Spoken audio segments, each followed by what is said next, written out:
En Afrique, il existe un mammifère si bizarroïde qu'il fait tourner les têtes. L'observer nécessite de faire un peu de gymnastique.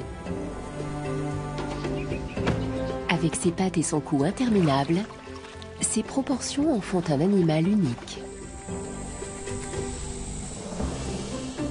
Mais la girafe ne se distingue pas seulement par sa taille démesurée. Elle se nourrit d'aliments peu appétissants, comme des cactus ou des os. Et elle est capable d'escalader des pentes abruptes et de parcourir de très longues distances. La girafe a le pas étonnamment léger. Elle s'adapte très facilement, mais elle sait défendre ses positions quand c'est nécessaire. Elle ne craint pas le conflit et elle porte un regard différent sur le monde. Cette géante fascinante cache bien des secrets. Voici la girafe comme vous ne l'avez jamais vue.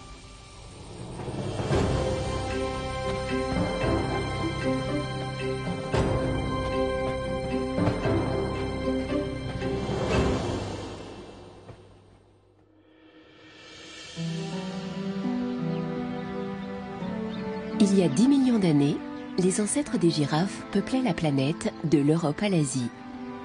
Aujourd'hui, l'Afrique est l'unique territoire de ces animaux hors du commun. Les girafes sont des mammifères comme nous, dotés de sabots comme les vaches, les moutons et les biches. Mais c'est grâce à leur cou qu'elles se font remarquer. Leur hauteur exceptionnelle permet de les repérer de loin, même quand on ne les cherche pas.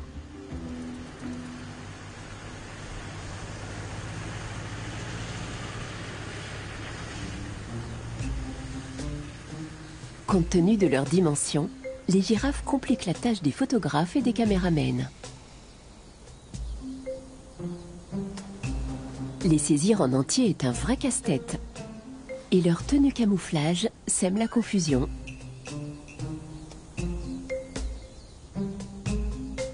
Ces animaux hors du commun constituent un défi pour une équipe de tournage. Les girafes ont peut-être besoin d'un format vidéo spécifique. Il est facile de se concentrer sur les détails, mais beaucoup moins d'avoir une vue d'ensemble. Quant au portrait en pied, ce n'est même pas la peine d'y penser. Pour faire tenir une girafe dans le cadre, il faut se montrer créatif. Est-ce du girafo-vision ou encore un panoracou? Mais les girafes n'ont pas besoin de tous ces artifices pour briller sous les feux de la rampe. Elles ont toujours eu un truc en plus. Les premiers explorateurs n'en ont pas cru leurs yeux quand ils ont découvert ces créatures à tête de dromadaire et à robe de léopard. C'est pourquoi ils les ont d'abord nommées caméléopards, un nom aujourd'hui supplanté par le terme girafe d'origine arabe. Leur peau tachetée aux couleurs de la savane leur permet de passer relativement inaperçues malgré leur grande taille. Elles disparaissent presque complètement derrière les arbres.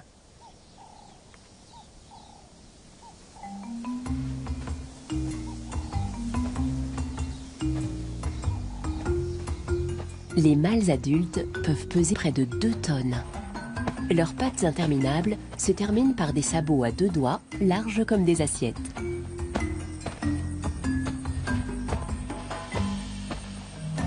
Plus étrange encore, les girafes semblent déambuler. Elles ont toujours 2 pattes en l'air et 2 au sol.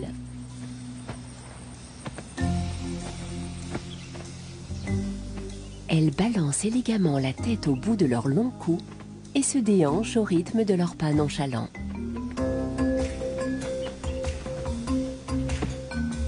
Des tendons et des muscles puissants leur permettent de garder la tête haute en toutes circonstances.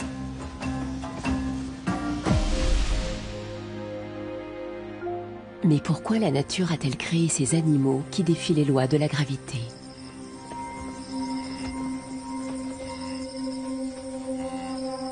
Leur taille est un avantage évident. Du haut de leurs 5 mètres, elles sont les premières à repérer le danger. Leurs voisins plus petits savent qu'ils ont tout intérêt à rester à proximité de ces sentinelles de la savane.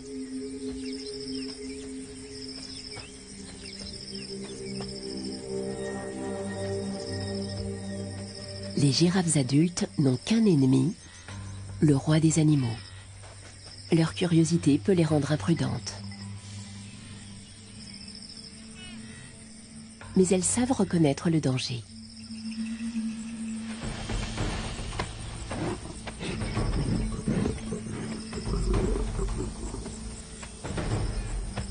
Sous leurs airs dégingandés, les girafes sont en alerte constante. Elles prennent la fuite et courent très vite grâce à leurs pattes avant puissantes.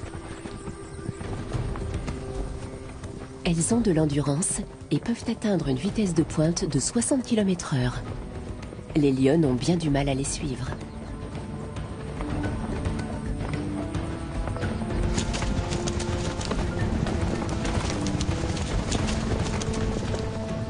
Une fois le danger écarté, elles n'ont pas besoin de se fatiguer davantage. Nul autre prédateur n'ose s'attaquer à elles. Et même quand une troupe de lionnes parvient à piéger une girafe, celle-ci est loin d'être sans défense. Elle peut tuer une lionne d'un simple coup de patte à la tête pour protéger son petit. Pour le plus grand prédateur d'Afrique, la partie n'est jamais gagnée d'avance.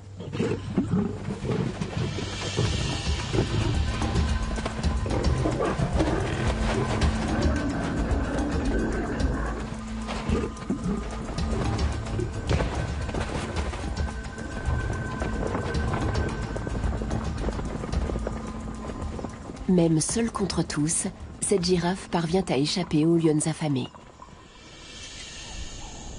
Les félins s'attaquent rarement à des proies de cette taille.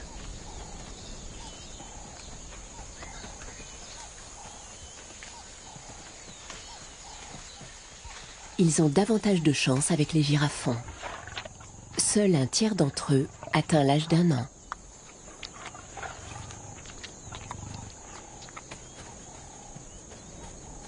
Même si elle n'est pas un gage de tranquillité, la taille des girafes est décourageante pour les prédateurs. Et elle a un autre avantage. Elle leur donne un accès exclusif aux feuilles les plus tendres, à une hauteur où elles ont peu de concurrence.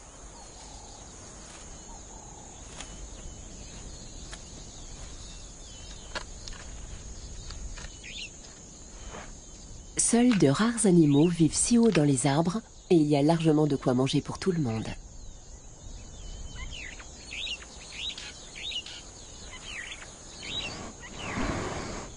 Les grands mâles peuvent atteindre des feuilles situées à 6 mètres de haut.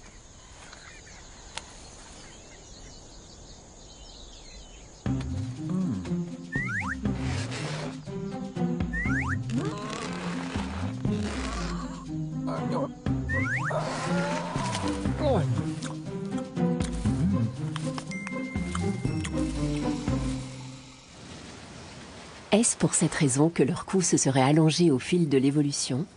Les scientifiques sont sceptiques car les femelles se nourrissent à même le sol.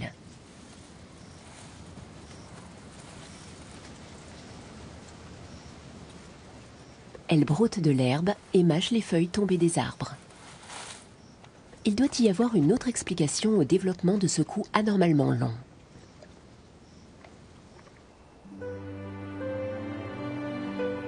Les girafes raffolent des feuilles d'acacia. Mais ces arbres se protègent des animaux voraces à l'aide de vilaines épines.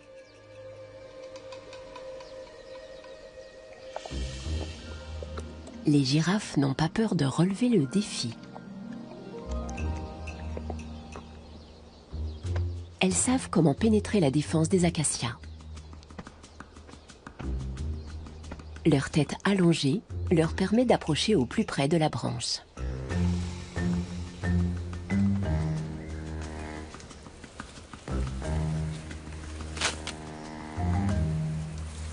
Leurs narines très sensibles sont situées sur le dessus du museau. Leurs longs cils dévient les épines.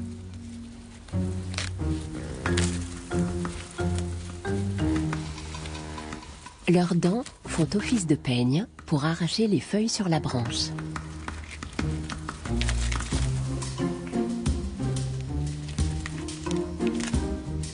Mais leur arme la plus redoutable est leur langue préhensile.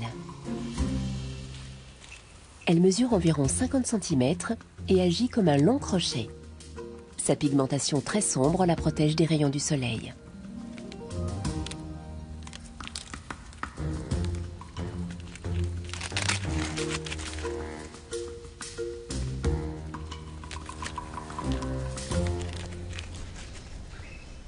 Les girafes ont appris à composer avec toute une variété de plantes épineuses. Même les cactus introduits d'Amérique ne leur font pas peur.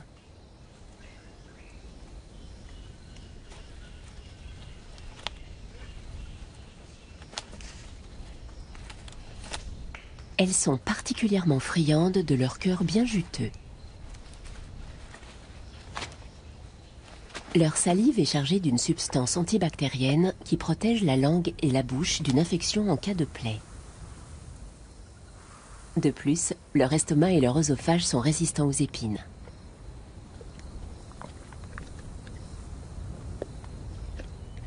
Ce girafon voit un cactus pour la première fois.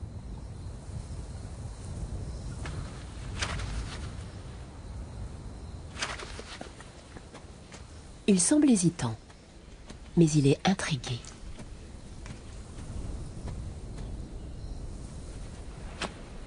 Il n'a pas l'air convaincu. Peu importe, plus de 60 autres variétés de plantes lui tendent les bras.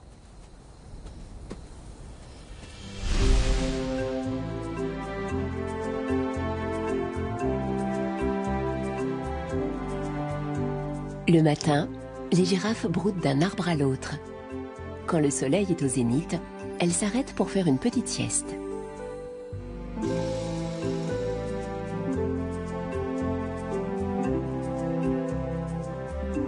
Elles supportent mieux les fortes chaleurs que bon nombre d'animaux africains.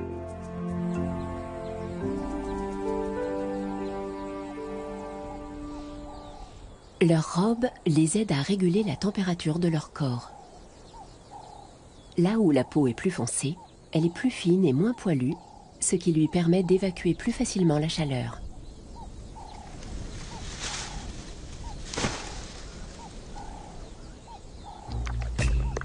La mi-journée est le moment de la digestion.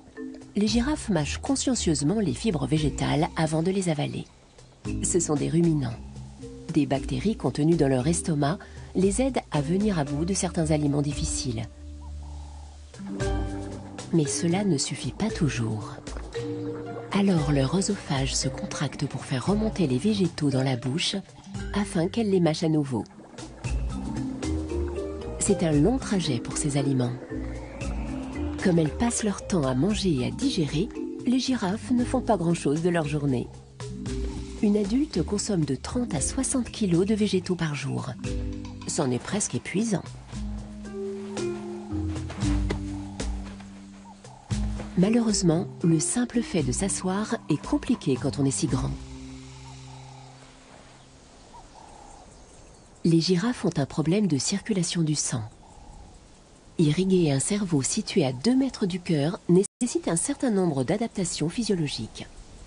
Ainsi, leur cœur est 30 fois plus lourd que celui d'un homme et leur pression artérielle 2 fois plus élevée. Se redresser est tout aussi compliqué. Comme le sang descend naturellement dans les pieds, les vaisseaux sanguins sont équipés de petites valves qui empêchent le sang de quitter trop rapidement le haut du corps. Ainsi, l'animal ne risque pas de s'évanouir.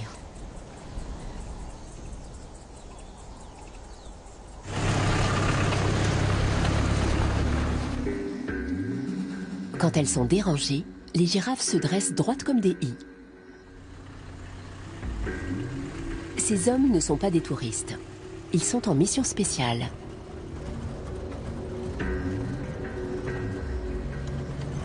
Andy Touchings étudie les girafes en Ouganda. Il fait partie d'une fondation qui œuvre pour leur protection. La science a toujours boudé ces grands mammifères. Andy Touchings compte bien bouleverser les idées reçues. Son équipe a découvert qu'un quart des girafes de cette région souffraient d'une mystérieuse maladie de peau aux origines inconnues. Une raison de plus pour les surveiller de plus près. Chaque animal a une robe différente qui reste inchangée tout au long de sa vie. Seule la couleur peut varier. Ainsi, la peau des mâles fonce avec l'âge.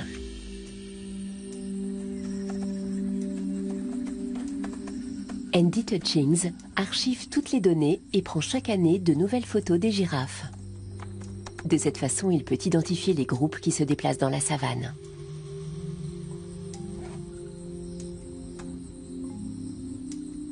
Il est inquiet. Les girafes occupaient autrefois tout le continent africain. Mais aujourd'hui, il ne reste que quelques petits groupes isolés, très éloignés les uns des autres.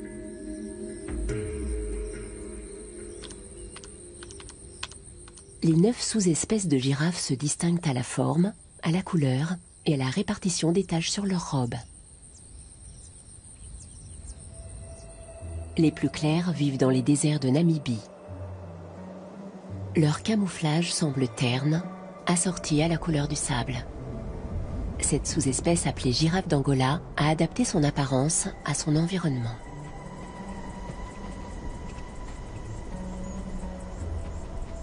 La vie est dure dans cette région aride et caniculaire.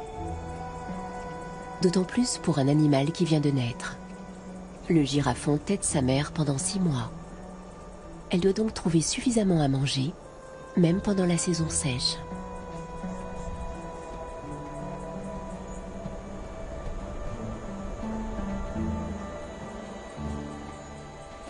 Les girafes parviennent à survivre malgré ce climat extrême. Mais de quoi peuvent-elles bien se nourrir? Presque tous les arbres ont été dénudés de leurs feuilles et ils ont désormais une curieuse allure. Le girafon dépend entièrement de sa mère, mais elle doit impérativement trouver de l'eau. Les vautours les guettent, dans l'espoir de les voir s'effondrer.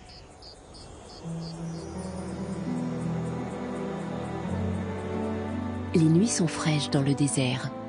La température chute considérablement.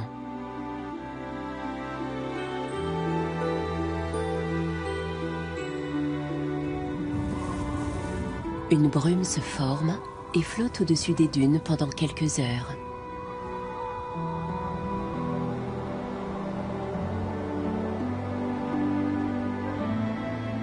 Lorsque les nuages se dissipent sous l'effet de la chaleur, des millions de gouttelettes se déposent sur les feuilles.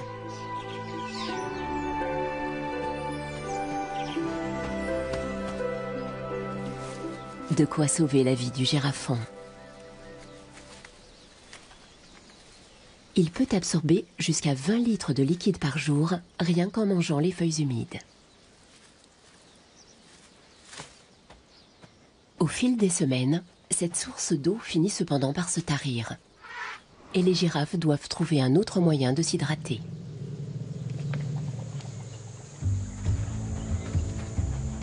Les éléphants qui arpentent le lit de la rivière asséchée semblent savoir où ils vont.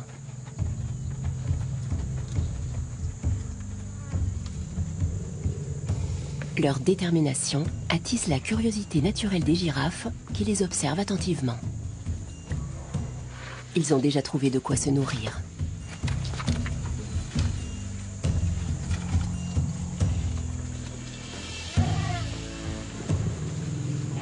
Les girafes leur emboîtent le pas et se dirigent vers cet acacia.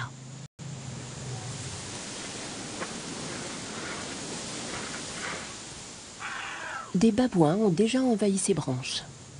C'est le seul arbre à donner des fruits en pleine saison sèche, alors il est très fréquenté. Mais la plupart des fruits sont hors de portée, même pour les girafes. Pour l'heure, elles doivent se contenter de les regarder. Pendant ce temps, en Ouganda, les chercheurs s'approchent d'une autre sous-espèce, la girafe de Rothschild. Julian Fennessy étudie le patrimoine génétique des girafes. Il a besoin d'échantillons de peau. Les girafes déjà photographiées l'intéressent tout particulièrement.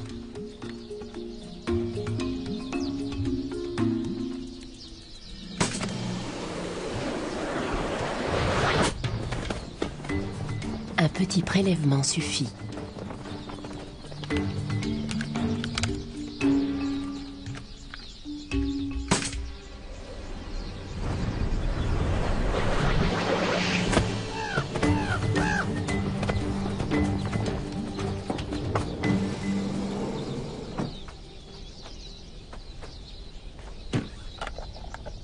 L'échantillon sera envoyé dans un laboratoire pour être analysé.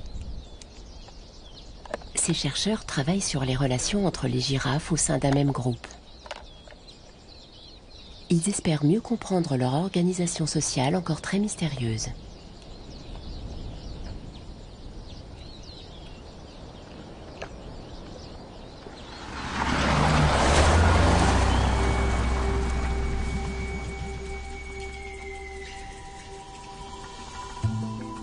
Pendant ce temps, en Namibie, les girafes du désert attendent patiemment leur prochain repas.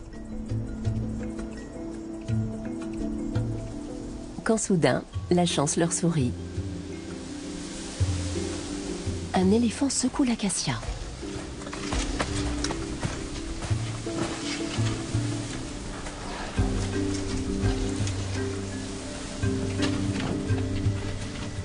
Un autre essaie une technique différente.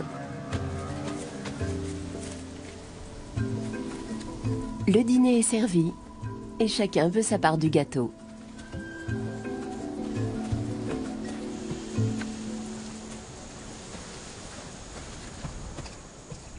Le girafon peut enfin manger à sa faim. Les girafes doivent se contorsionner pour atteindre la nourriture tombée au sol.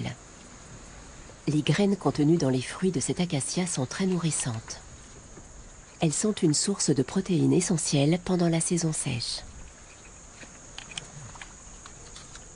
Et de toute évidence, ce n'est pas mauvais.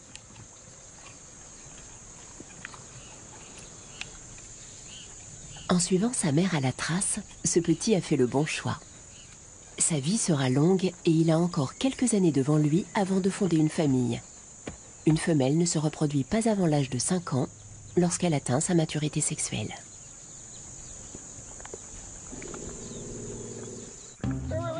La gestation dure 15 mois et la naissance est quelque peu acrobatique.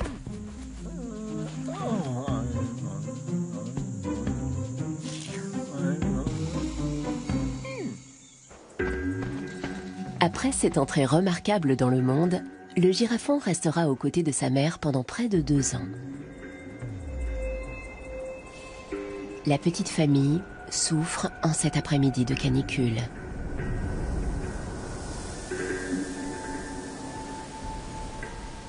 Le sable fin pénètre sous les poils et s'infiltre dans les oreilles et les narines.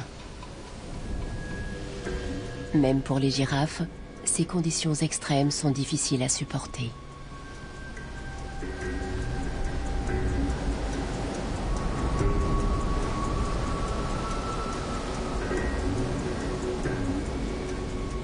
Heureusement, le ciel se couvre et le vent tourne.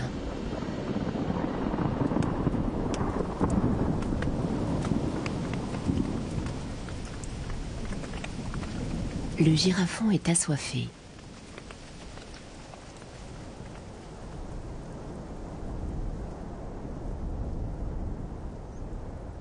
Mais la pluie tombe très loin de là. Et le lit de la rivière reste désespérément sec. Les girafes doivent se mettre en quête d'une source d'eau. Mais elles doivent d'abord franchir un premier obstacle, la berge à pic de la rivière asséchée.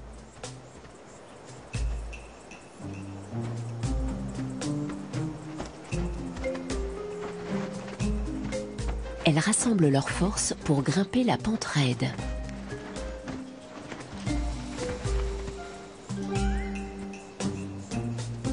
Le mâle, plus lourd, hésite.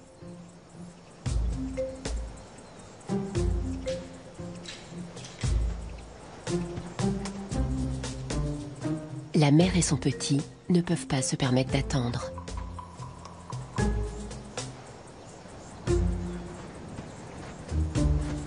Le mâle ne renonce pas et au contraire se prépare à faire une deuxième tentative.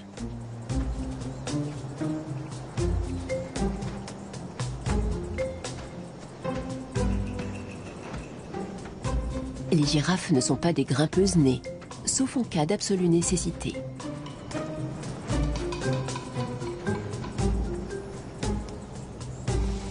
Ce ne sera pas pour cette fois. Au dernier moment, le mâle se ravise.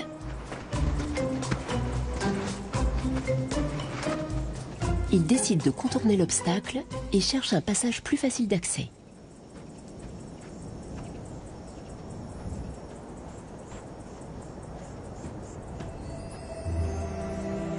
Les girafes du désert peuvent parcourir 40 km par jour pour trouver de la nourriture et de l'eau. Elles avancent avec détermination, car elles savent que la récompense est au bout du chemin.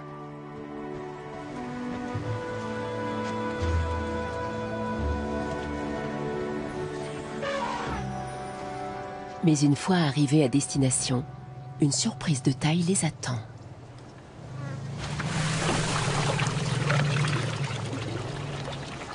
Une famille d'éléphants occupe déjà le plan d'eau.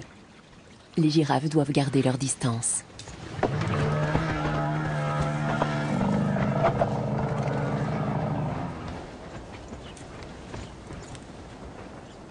Elles attendent que le bain familial soit terminé.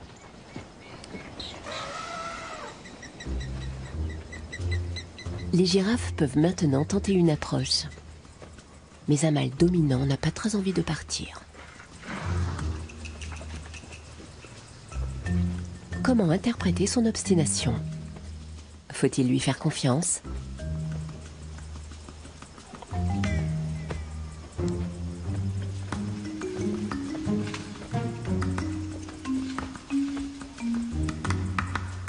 Finalement, l'éléphant tourne les talons et leur laisse le champ libre.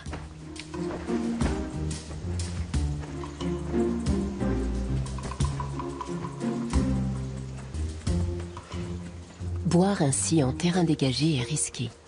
Les girafes doivent rester sur leur garde. Cependant, les oryx ne représentent aucun danger.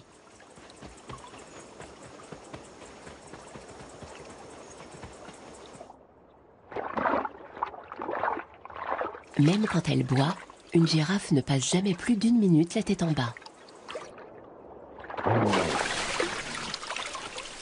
Notamment en raison des lions du désert. La vigilance est de rigueur.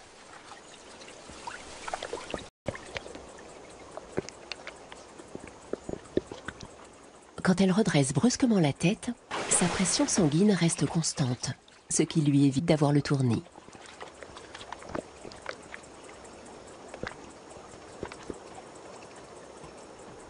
Les girafes d'Angola peuvent survivre plusieurs jours sans boire. Leurs intestins retiennent l'eau et ne produisent que des excréments secs.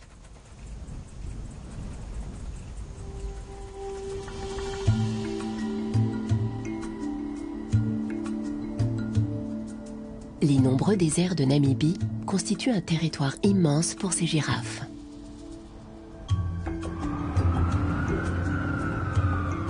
Mais pour leurs cousines d'Afrique de l'Est, l'espace est beaucoup plus restreint. Cette girafe Maasai vit aux portes de la capitale du Kenya. Ce n'est pas un zoo, mais le parc national de Nairobi, où les animaux errent librement.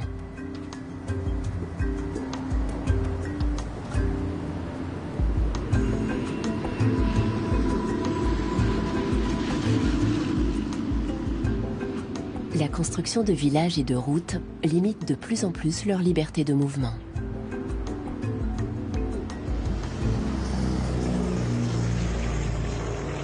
Cependant, le bruit et le béton ne semblent pas déranger ces girafes du moment qu'elles ont assez à manger.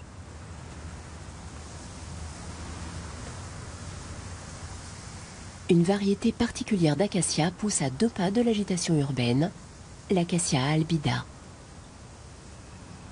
Il est facilement reconnaissable aux cosses rondes cachées parmi ses épines. Il abrite une armée de fourmis. Quand les girafes approchent, des centaines d'ouvrières surgissent de leur cachette pour chasser les intruses. Elles appellent des renforts en dégageant une substance chimique. Mais la peau des girafes est bien trop épaisse pour être sensible aux attaques de ces fourmis agressives.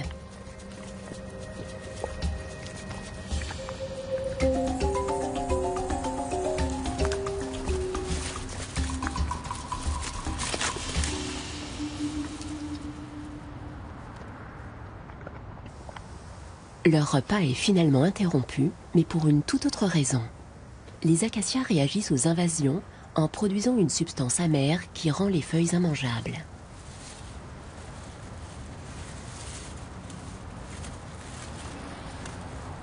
Au bout d'un certain temps, les girafes en ont assez et s'éloignent.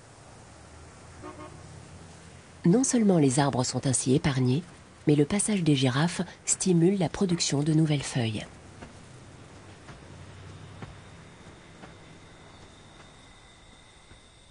En taillant ainsi la végétation, elles jouent un rôle essentiel dans l'écosystème.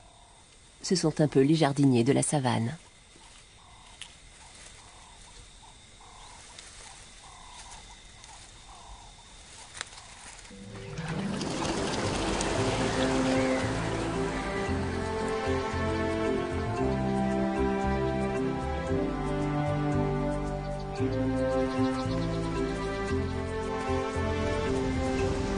Les girafes n'ont pas de territoire défini.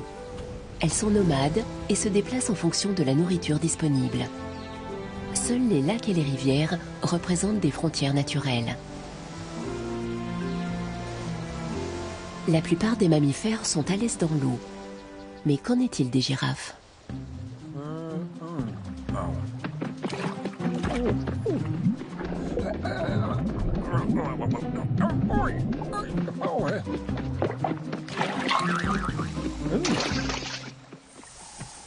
Jusqu'à aujourd'hui, il n'existe aucune preuve que les girafes savent nager.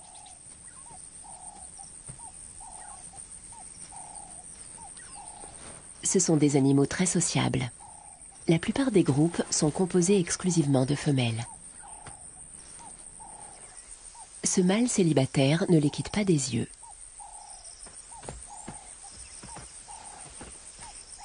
Peu importe que cette mère allaite encore son petit.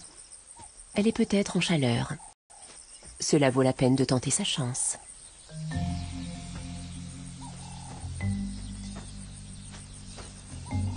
Le mâle tâte le terrain et la femelle lui répond en urinant. Un organe situé dans la bouche du mâle lui permet de savoir si la femelle est en chaleur. En cas de signal positif, le mâle passe à l'action. Mais la romance ne dure pas longtemps.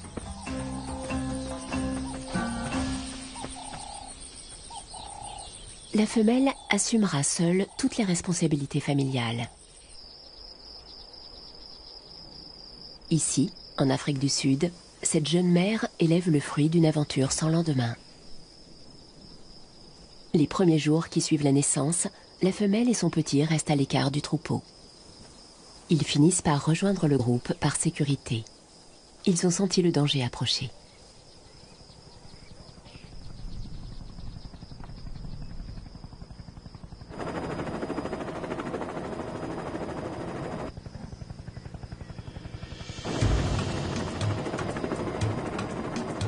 Une équipe de recherche sud-africaine est à leur trousse. François Dicon dirige l'opération. Il veut équiper plusieurs animaux d'un émetteur GPS pour en apprendre plus sur leur comportement. Un vétérinaire tente de suivre le troupeau à bord d'un hélicoptère.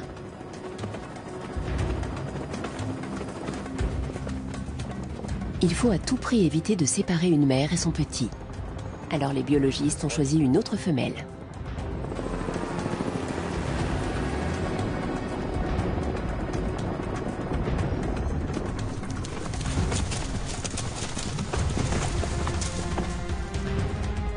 L'hélicoptère tente de s'approcher le plus possible pour que le vétérinaire puisse tirer.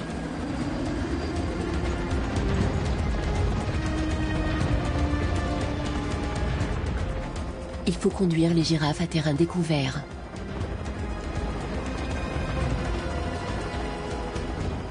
C'est le moment.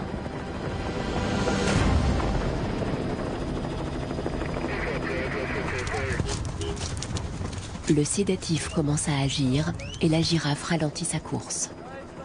Mais elle prend la direction d'un lac situé à proximité et l'équipe doit l'intercepter.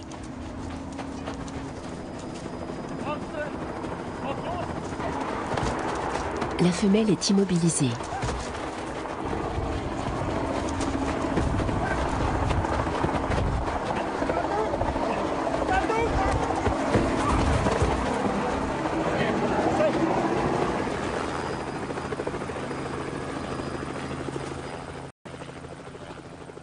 Les chercheurs doivent agir vite. Ils lui bandent les yeux et l'alimentent en oxygène.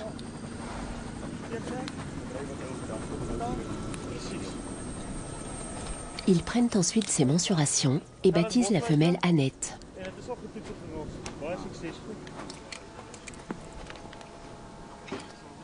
Le vétérinaire la garde sous haute surveillance pendant toute l'intervention.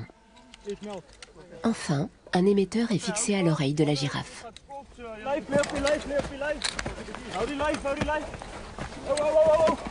Pour l'empêcher de se faire mal, la femelle est maintenant anesthésiée. Un petit appareil de 50 grammes ne devrait pas déranger un animal de plus d'une tonne.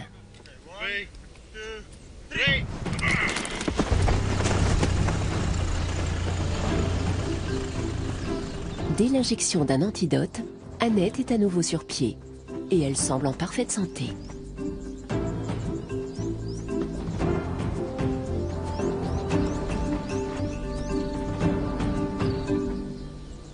François Dicon est satisfait. Pendant 1 an, la femelle va fournir aux scientifiques des données capitales sur ses déplacements et ses habitudes quotidiennes.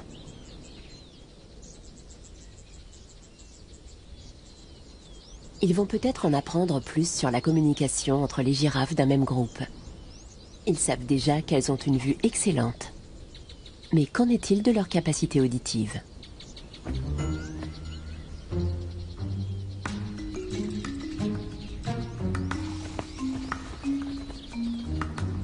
Les chercheurs pensent qu'elles s'échangent des informations par infrasons.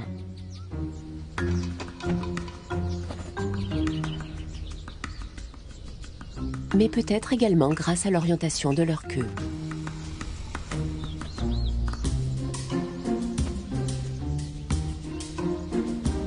Des individus d'une même famille pourraient même se reconnaître entre eux grâce à la couleur de leur robe. Les girafes gardent farouchement leur secret. Les biologistes ne sont pas au bout de leur surprise.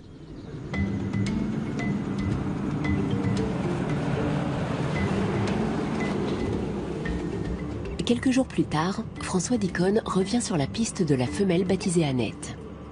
Son collègue cherche la position exacte de l'animal grâce au signal satellite.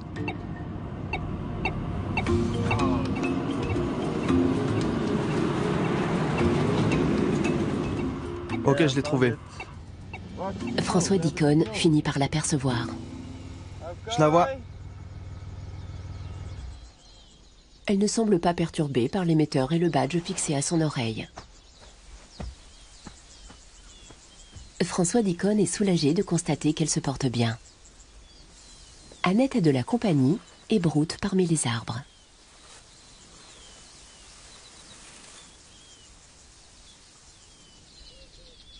Elle a retrouvé son groupe. Une autre femelle est là avec son girafon. C'est bon signe. Les chercheurs ont ainsi équipé près de 30 girafes. Ils peuvent désormais savoir où elles vont et avec qui elles voyagent.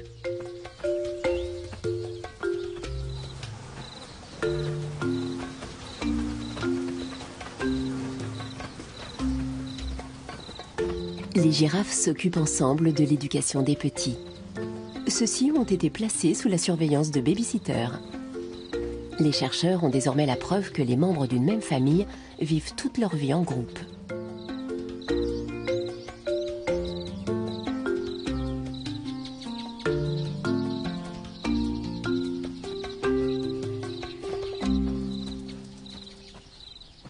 Une autre manie curieuse de la girafe a été mise en lumière. Comme les chiens, elles aiment ronger les os. Celle-ci s'occupe de sa trouvaille consciencieusement. Les biologistes pensent que les girafes agissent ainsi lorsqu'elles manquent de calcium et de phosphore.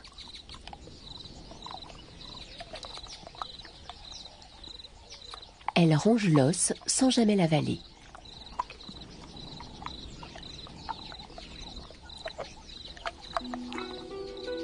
Grâce à ce programme de recherche, beaucoup de leurs comportements mystérieux seront peut-être bientôt expliqués.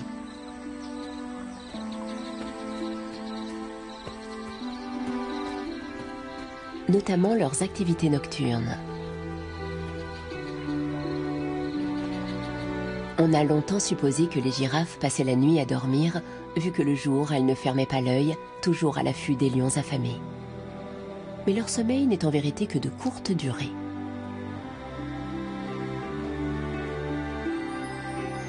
Et d'ailleurs, comment dorment les girafes ?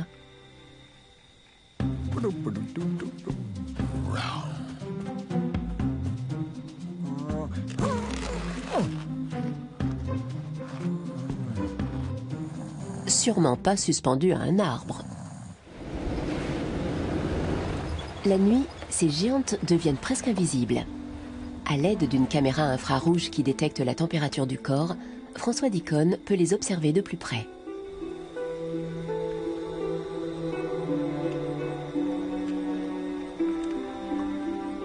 Certaines sont allongées, d'autres debout. Elles mangent pendant que les autres se reposent.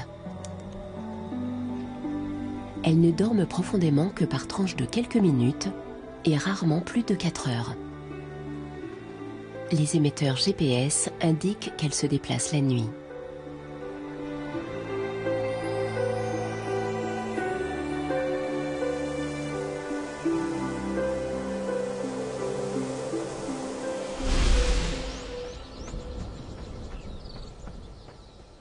Être grand a bien des avantages, mais aussi des inconvénients. Le pire de tous est sans doute d'être la cible préférée des parasites.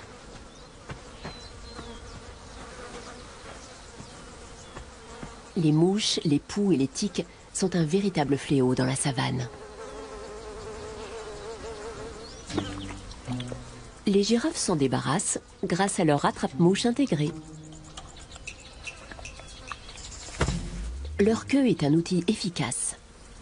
Et si cet attirail ne suffit pas, elles font avec les moyens du bord.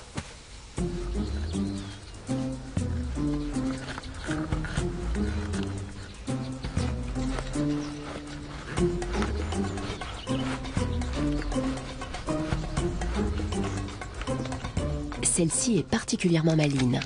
Elle taille une branche pour pouvoir se gratter l'oreille avec son extrémité pointue. Il semblerait que les grands singes ne soient pas les seuls à utiliser des instruments. Et pour les zones inaccessibles, elles ont des complices à plumes.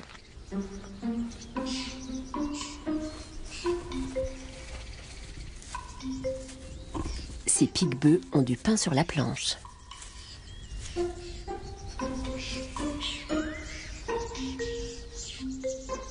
De leur poste de travail, la vue est imprenable. Ils s'activent pour refaire une beauté à leur hôte.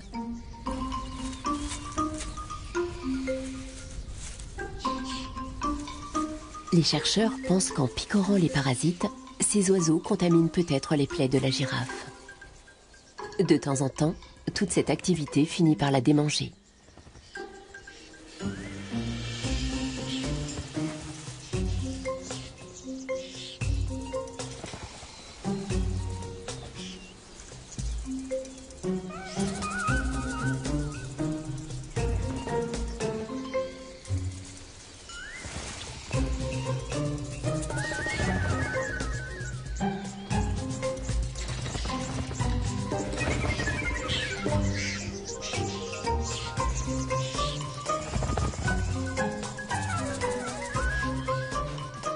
Alors, les pique-bœufs, amis ou ennemis? Peut-être les deux.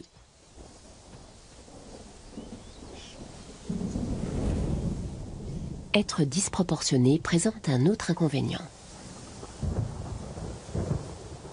En cas d'orage, les girafes n'ont nulle part où s'abriter, contrairement à leurs voisins plus petits.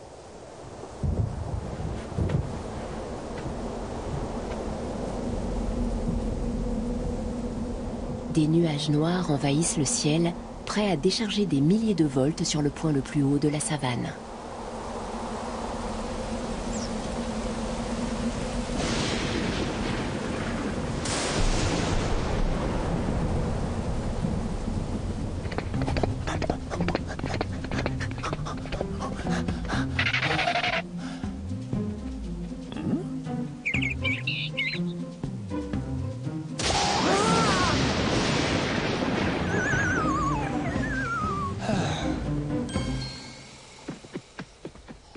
Oui, les girafes sont souvent frappées par la foudre, mais cela ne les tue pas pour autant. Et elles poursuivent leur petit bonhomme de chemin. Ces jeunes mâles se préparent à entrer dans l'âge adulte.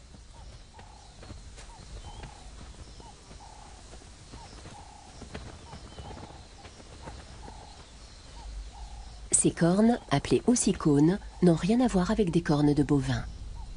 Ce sont des excroissances osseuses recouvertes de peau et d'une touffe de poils. Elles jouent un rôle crucial dans les duels entre mâles au moment du rut. Aujourd'hui, les jeunes vont avoir l'occasion de s'entraîner un peu. Tout commence comme un jeu. Mais la tension monte rapidement. Seul le plus fort pourra s'accoupler avec les femelles.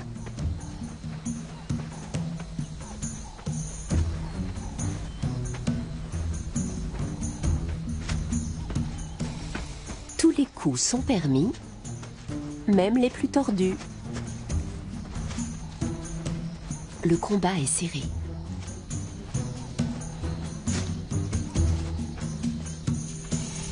Les adversaires se préparent pour le prochain round. C'est maintenant que leur corne entre en jeu.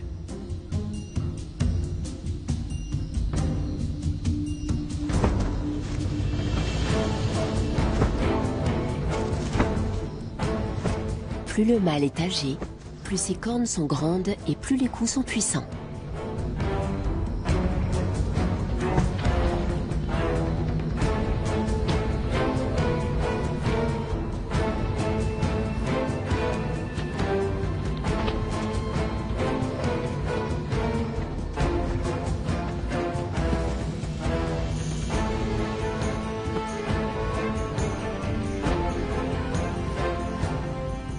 C'est peut-être l'explication au long cou des girafes. Ils se seraient allongés pour devenir une arme lors de ces joutes entre mâles. Leur tête ainsi perchée est aussi lourde qu'une massue. Le vainqueur gagne le droit de s'accoupler et de transmettre ses gènes à la future génération.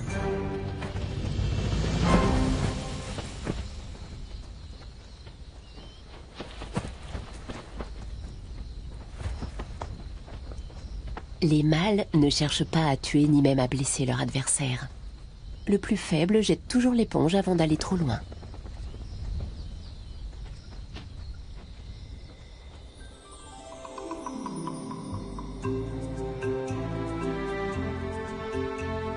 Les girafes sont des merveilles de la nature. Mais l'urbanisation et les changements climatiques réduisent de plus en plus leur milieu d'origine. Il est urgent de le préserver pour que ces paisibles géantes de la savane puissent encore nous enchanter longtemps.